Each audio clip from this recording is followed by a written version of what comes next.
Hi everyone, I'm here today with Nancy Duncan, who's an HIV peer educator. Thank you for being here, Nancy. You're welcome. Can you tell us what an HIV peer educator is? Well, an HIV peer educator is a person that works in the community, their local community, doing street outreach, giving people information about HIV, how it's transmitted, how important testing is. Because a lot of people don't realize that if they don't have any symptoms, they think that they don't have it, but the only way to know that you have HIV is to get an HIV test.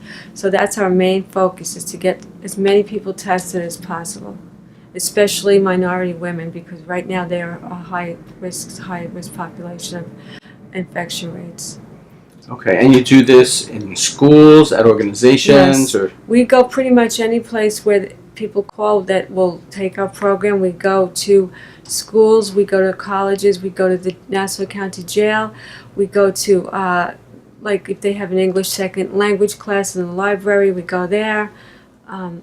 Any place, rehabilitation centers, any place people, request a program. Sure.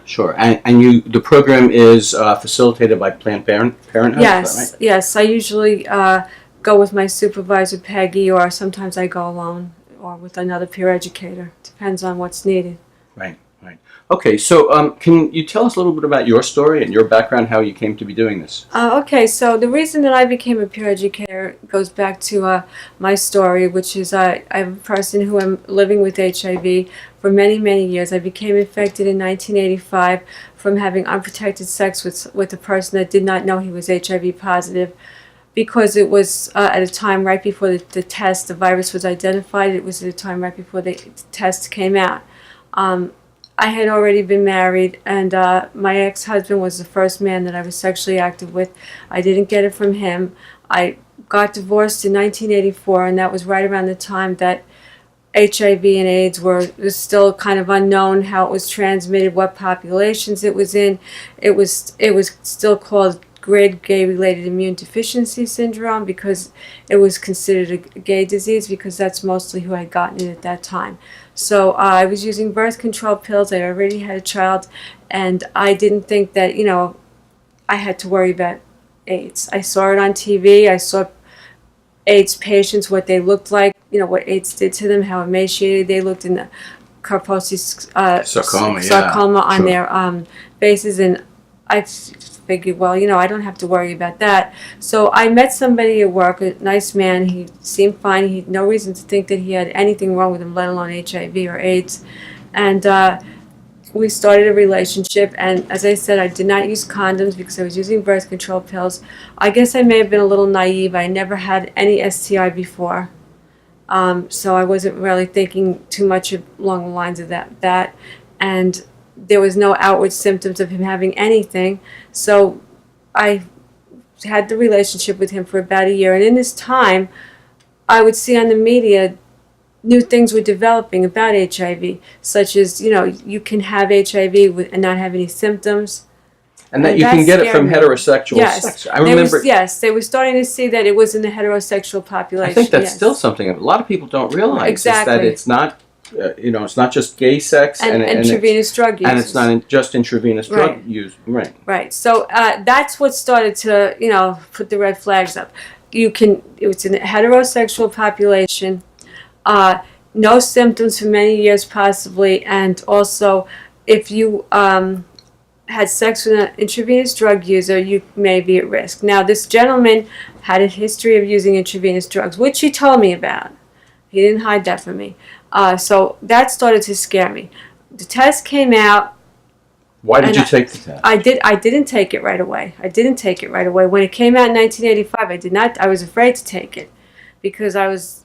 Oh, it occurred to you that you might It was positive? In the back of my mind, yes, that there was a possibility. But because I felt fine and because my boyfriend looked fine, I said, well, there's no way we could have this because we're both fine. And I had mentioned to him about getting the test, and he didn't think it was necessary. And back then, it was just so scary, just the thought of it. There was nothing, no medications at all.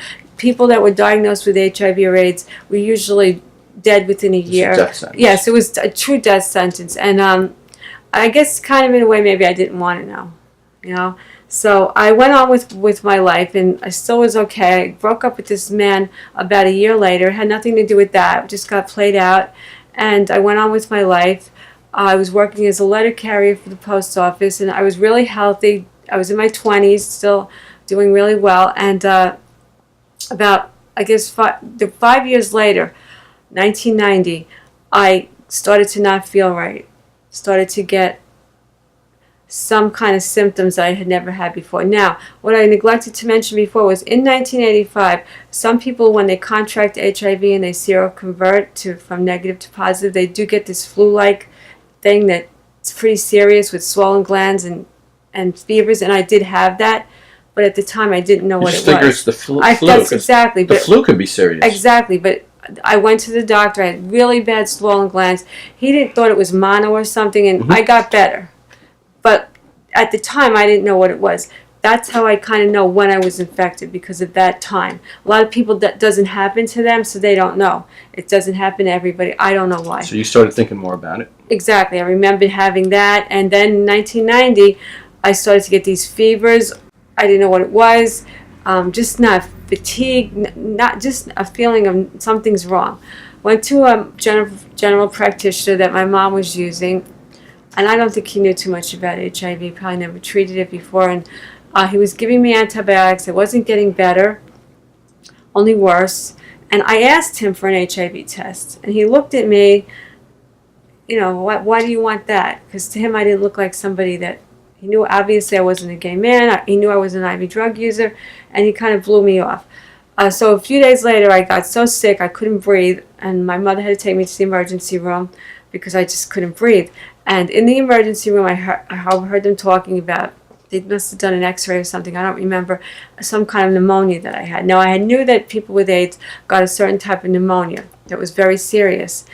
And again, I asked for the test. They admitted me because I was really sick, and they admitted me, and I asked for the test. And even then, the nurses were like, well, why do you think you have HIV? They were, asking me these questions. I said, well, I told them that I had unprotected sex with somebody that was intravenous drug user. I'm not in contact with him anymore. I have no way of asking him, which was the truth. I lost contact with him. I had no phone number for him, and he never called me and told me anything, so I didn't know what was going on. So they did do the test in the hospital, and I did have the opportunistic infection, which was known as PCP pneumonia, which is something that only people with very weakened immune systems get. In the hospital, they did the test, but there was no luxury of a 10-minute result test at that time. I had to wait 3 weeks to a month to get the HIV test results, which was horrible. Anxiety was very bad, and I did almost die from that pneumonia, but I somehow survived and went home, went back to the doctor, got the results, and he, like I said, he didn't know too much about HIV. He kind of just wrote me off. He wrote down the phone number of Nassau County Medical Center. He said, here, you go here now. And that was pretty much my counseling. So once How'd you feel? Well, my mother was with me at the time, not my son. My son was 10 years old at the time.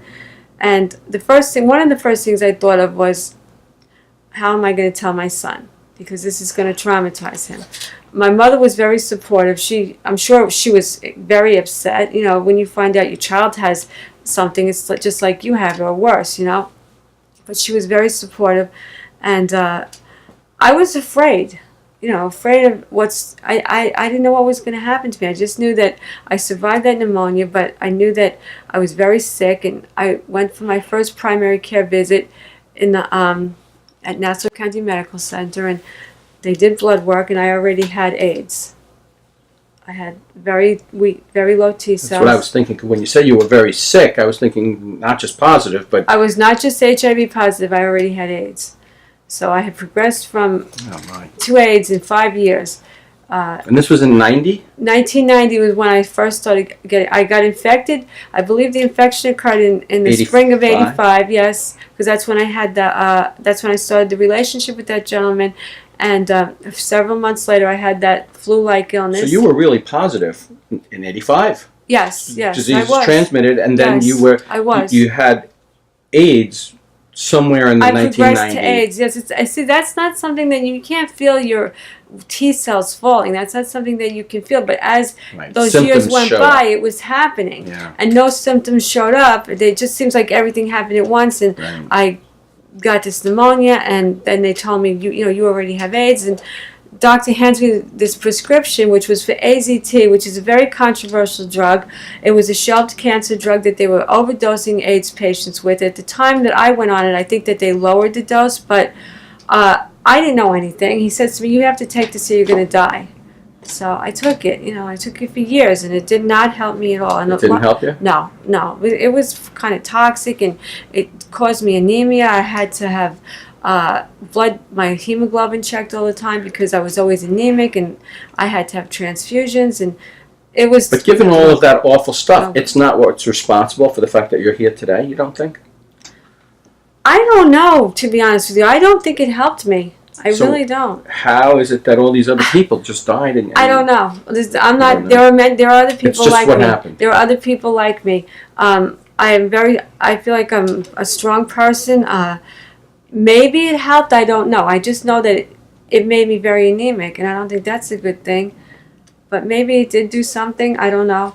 I was at the point of death in 1996. My mother was ready to put me in a nursing home because I had contracted lymphoma cancer, which was also a direct result of having no immune system.